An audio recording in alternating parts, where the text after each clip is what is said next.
नेपाल की मीडिया ही सबसे ट्रस्टेबल और सबसे अच्छी मीडिया मानी जानी चाहिए तमिल, यानी गोदी मीडिया सरेआम झूठ न्यूज़ चला रहा था कि डिवाइड एंड रूल करना बहुत आसान है, यानी लोगों में फूट डालो और राज करो। और अगर नेपाली मीडिया इसे उठाता है तो ये एकदम सही बात है गई क्योंकि इसकी रैंकिंग 112 है, जो कि काफ़ी अच्छी है। अब इसमें स्कैम को समझते हैं। सबसे ना कोई सबूत, ना कोई तथ्य और ऐसी अभद्रता।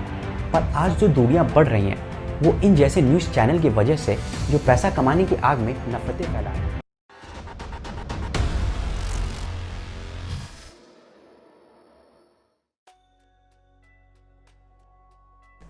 नमस्कार, एनआई न्यूज़ पर आप सभी का स्वागत है। मैं हूं शिवम और एक बहुत बड़ी खबर सामने आई है जिस पर हम चर्चा करेंगे। खबर यह है कि नेपाल ने भारत के सभी प्राइवेट मीडिया पर रोक लगा दी है। हालांकि ये कदम नेपाल की सरकार ने नहीं उठाए हैं, बल्कि नेपाल के सभी ब्रॉडकास्टिंग एजेंसी ने उठाए हैं।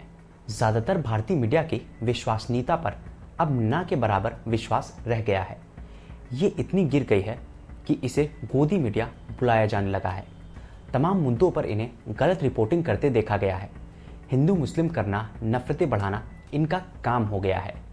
आज हम देखेंगे कि मीडिया का काम और नेपाल भारत मामले में इन मीडिया ने कैसे गलत रिपोर्टिंग की है और इन मीडिया को हम एक्सपोज करेंगे। तो सबसे पहले मीडिया स्ट्रक्चर है क्या? तो मीडिया हर डेमोक्रेटिक देश की डेमोक्रेसी का एक पिलर माना जाता है। क्या हो जब वो पिलर ही चरमराने लगे?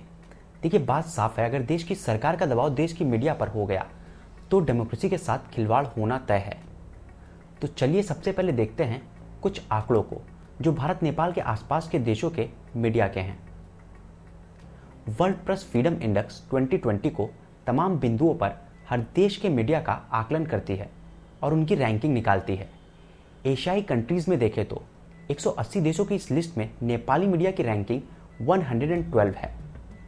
इंडियन मीडिया की रैंकिंग 142 है।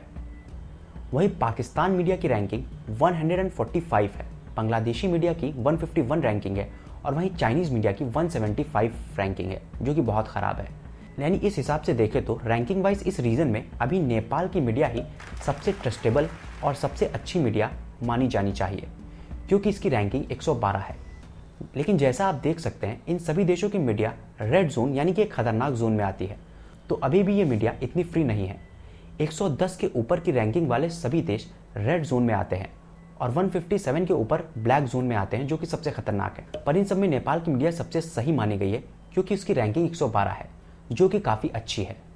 मीडिया का असली काम सरकार से सवाल करना है। आप किसी भी देश में हो, अगर आपके देश का मीडिया ऐसा नहीं करता है तो वह एक बायस्ड मीडिया की कैटेगरी में आता है। सरकार से सवाल सामाजिक यानी कि जनता की दिक्कतों पर होने चाहिए, जैसे रोजगार, इकोनॉमी, शिक्षा। ये बातें सरकार से पूछना बहुत ज़्यादा ज़रूरी है, क्योंकि इससे कोई भी देश उन्नति कर सकता है। सवाल हमेशा पावर से पूछना मीडिया का काम है, जिससे पावर पर लगाम लगाई जा सके। अब जानते हैं कि मीडिया क्यों बायस्ड यानी कि एक तरफा रिपोर्टिंग करने लगता है। दोस्तों, इसका सबसे बड़ा कारण है फंड यानी कि पैसा।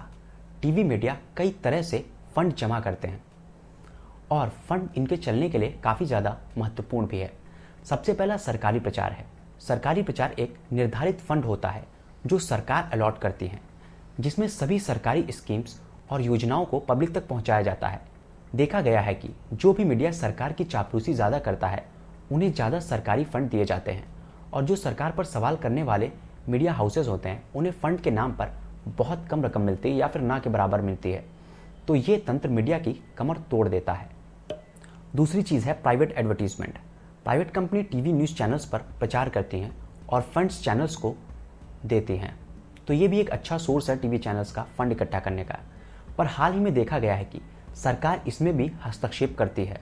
सरकार प्राइवेट कंपनी पर तमाम तरीके के दबाव बनाकर उन मीडिया हाउसेस से प्रचार हटवाती है जिन्हें सरकार पसंद नहीं करती है।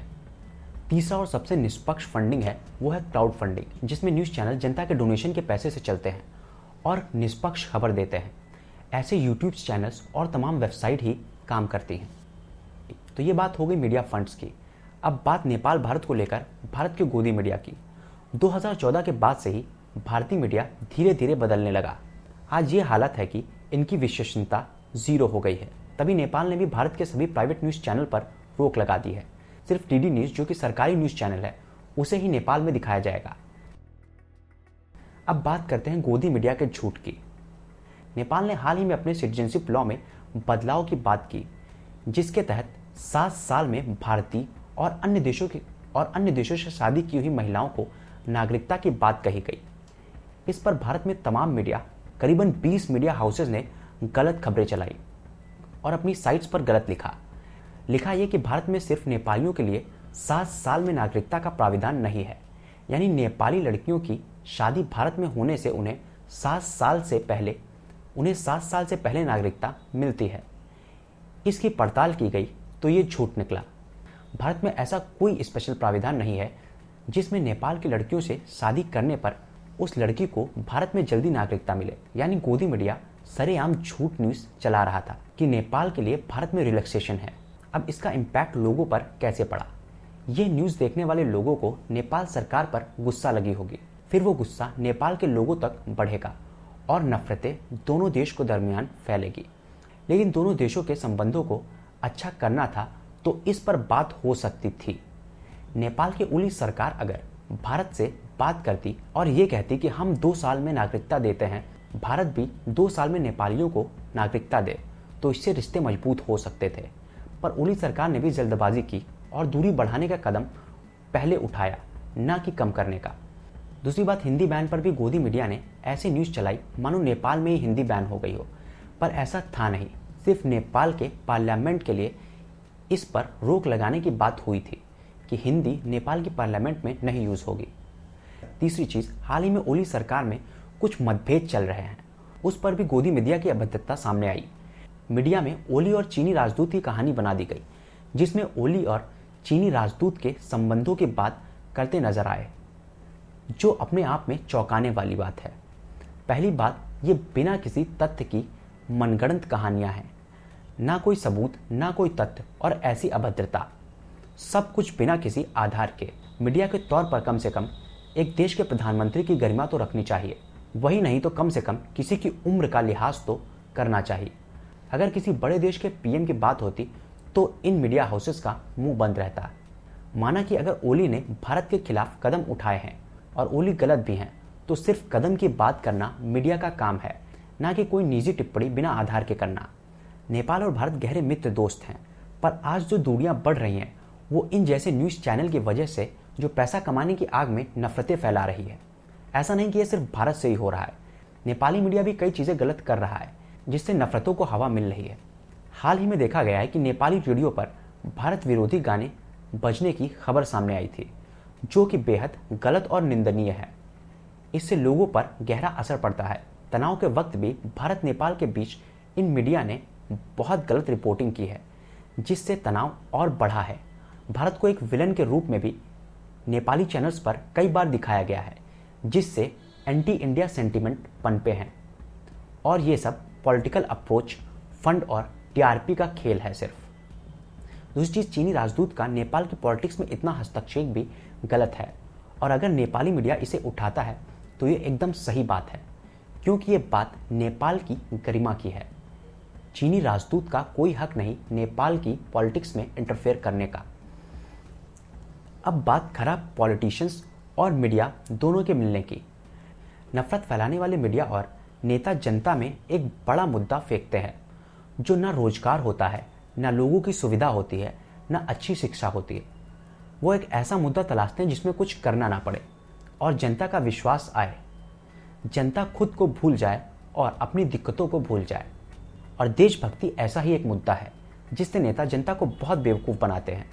वो चाहे कोई भी देश हो, वेस्टर्न कंट्रीज़ हो या फिर कोई एशियन कंट्रीज़, अमेरिका से लेकर भारत तक, दूसरे देशों के नाम पर जनता को डरा कर वोट बटोरे जाते हैं। यूएस रशिया को लेकर, भारत पाकिस्तान को लेकर डराता है, पाकिस्तान भारत को लेकर डराता है, भारत कभी चीन को लेकर डराता है, इजराइल अपने पड़ोसी देशों को लेकर डराता है। तो ये सभी देश एक वर्चुअल दुश्मन खड़ा करते हैं, जिसे टारगेट करा जाता है और देशभक्ति की बातें बताई जाती हैं। तो ये मानसिक स्तर पर जनता को अपने मुद्दे भुला देता है और इन्हीं सारे मुद्दों में लगा देता है। अब इसमें स्कैम को समझते हैं। सबसे पहले हमें देखना है कि एक नेता या मीडिया रिश्ते बिगाड़ने की बात कर रहा है या संवारने की? हिम्मत वाला नेता या मीडिया वही है जो लोगों को जोड़ सके। डिवाइड एंड रूल करना बहुत आसान है, यानी लोगों में फूट डालो और राज करो। ये बहुत ही आसान चीज़ है और ये कोई भी नेता अपनी राजगद्दी के लिए बहुत आसानी से कर सकता है। तो देखना पड़ेगा कि नेता कहीं फूट डालने की बात तो नहीं कर रहा है। अगर फूट डालने की बात बिना आधार के हो रही है तो 100% नेता अपनी पॉलिटिक्स चमका रहा है। एक सही नेता लोगों से रिश्ते सुधारने पर ज़्यादा काम करता है। तो ऐसे नेता और न्यूज़ चैनल्स से दूर रहें जो कि तोड़ने की बात करते हो, क्योंकि लोगों की मानसिकता बुरी चीज़ों पर ज़्यादा जल्दी आकर्षित होती है। लड़ाई होते देखना, गलत बात हो रही हो तो उसे सुनना, ये सब चीज़ें लोगों का ध्यान ज़्यादा खींचती हैं और तभी नेता इसे इस्तेमाल करते हैं और जनता को आकर्षित करते हैं। मुझे लगता है कि समझदार व्यक्ति इसे समझता है कि कुछ चीज़ें पॉलिटिकल फ़ायदे के लिए की जाती हैं और कुछ टीआरपी के लिए। अब इन चीज़ों का इम्पैक्ट लोगों पर कैसे पड़ता है? इन गलत मीडिया और गलत खबरों से लोगों पर बहुत गंभीर असर पड़ सकते हैं। लोगों में एक दूसरे के लिए नफरतें पैदा होंगी, जिससे दोनों देश या फिर देश में ही क्राइम बढ़ने के आसार हैं। उससे रिश्ते और बद से बदतर हो सकते हैं। दूसरी चीज़, लोगों का एक दूसरे से विश्वास खोना, जिससे सामाजिक स्तर पर चीज़ें कम होंगी, जैसे कि शादी और कल्चरल चीज़ें पर असर पड़ेगा। तीसरा, व्यापारिक रिश्ते खराब होना इससे तय है। इससे व्यापारियों को एक दूसरे पर भरोसा नहीं होगा। चौथी चीज़, बच्चों पर भी बुरा असर पड़ेगा। मीडिया की गलत चीज़ों से बच्चों पर गलत प्रभाव भी पड़ सकते हैं। तो दो देशों के बीच में काफ़ी नुकसान भी इससे होगा। क्यों ज़रूरी है सभी देश? सभी देशों का सबके साथ संतुलन बहुत ज़्यादा ज़रूरी है। इससे कभी कोई एक देश दूसरे देश पर हावी नहीं हो सकता। तो मीडिया को इस हिसाब से चलना चाहिए कि देशों से रिश्ते खराब ना हो। तो सबसे यही अपील है कि गलत और भ्रामक मीडिया को ना देखें। रिश्ते बिगाड़ने में ज़रा सा वक्त लगता है, पर इन्हें बनाने में सालों लग जाते हैं। भारत नेपाल के संबंध भी सदियों से बने हैं। भ्रामक और नफरत फैलाने वाली मीडिया को निकाल फेंके और देश के साथ साथ दुनिया के हितों की बात करें। सब इंसान हैं, सब बराबर हक रखते हैं। ज़मीन पर लकीर आपको किसी दूसरे इंसान से अलग नहीं करती। तो आज की इस वीडियो में बस इतना ही। यदि ये वीडियो आपको अच्छा लगा हो तो इसे लाइक कीजिए, ज़्यादा से ज़्यादा अपने दोस्त और फैमिली तक इसे शेयर कीजिए। अगर आपने चैनल को सब्सक्राइब नहीं किया तो इसे अभी सब्सक्राइब कीजिए, साथ में बेल का आइकन ज़रूर दबाएं ताकि लेटेस्ट अपडेट आपको मिलते रहे। दोस्तों, मेरा एक व्लॉग चैनल है आई एम शिवम नाम से, उसका लिंक डिस्क्रिप्शन बॉक्स में नीचे है, साथ साथ कमेंट बॉक्स में भी है, तो उसे भी आप लोग सब्सक्राइब कीजिए ताकि हम लोग जल्दी से जल्दी मिलते रहें। तो आज की इस वीडियो में इतना ही। धन्यवाद। देखते रहिए NI न्यूज़।